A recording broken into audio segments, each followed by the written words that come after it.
Chapter 27 गुरु जरूरी है। ये पहले ही कहा जा चुका है कि गुरु जरूरी नहीं है और ये नहीं सोचना चाहिए कि सब कुछ किताबों से सीखा जा सकता है। गुप्त शास्त्र जरूरी है।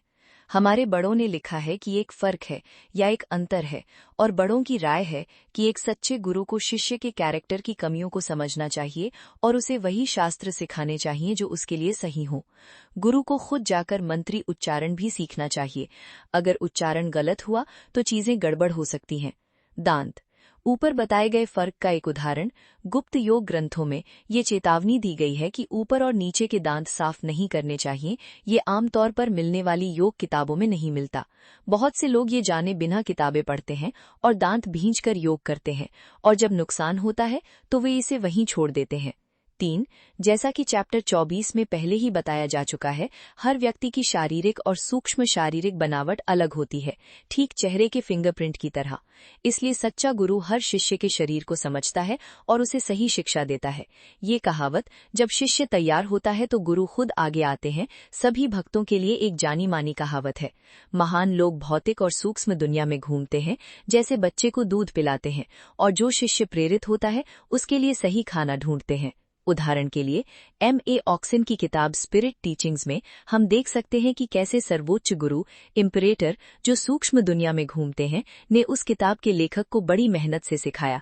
हम ये कहानी भी देख सकते हैं कि कैसे मुझे एक महान व्यक्ति की कृपा से एक खास प्रक्रिया विपरीत करनी मिली, जिसे सिद्धि मिली थी। 4. समाधि की अवस्था स्थापित होने के बाद भी गुरु की नज़र के खास पहलू के बारे में नीला प्रतियार कैलाश संप्रदाय में बताया गया है। जो लोग समाधि में होते हैं वे बोल या हिल नहीं सकते। उस समय अगर समाधि अचानक टूट जाए तो बुराई होगी, बीमारी भी हो सकती है।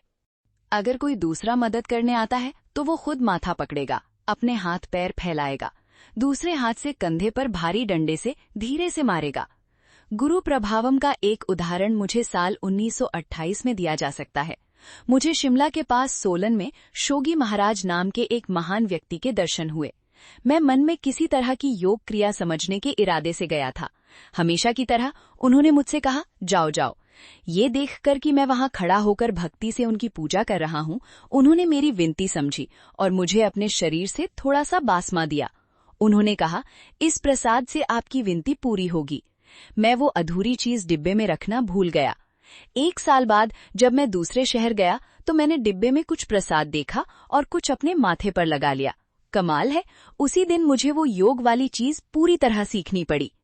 जब मैंने उस शोगी महाराज को देखा तो वो 9 साल के लग रहे थे। गांव वालों ने कहा कि वो अपने दादा के बचपन में भी ऐसे ही थे। उन्होंने कहा कि वो 300 साल तक जिए और हर 100 साल में उनके यहाँ नई लाइनें उगाती थी। जब मैंने उन्हें देखा तो वो ज्यादा नहीं थे। साल 1934 में उनका निधन हो गया। शिष्य को ज्ञान सिर्फ गुरु के स्पर्श और मौजूदगी से मिलता है। चैप्टर 24। यही श्री दक्षिणामूर्ति के शांत असर का नेचर है। रहस्य ग्रंथों में नाड़ी को छूने, सिखाने, देखने वगैरह के तरीकों के बारे में बताया गया है, जिनसे शिष्य को तुरंत ज्ञान मिलता है।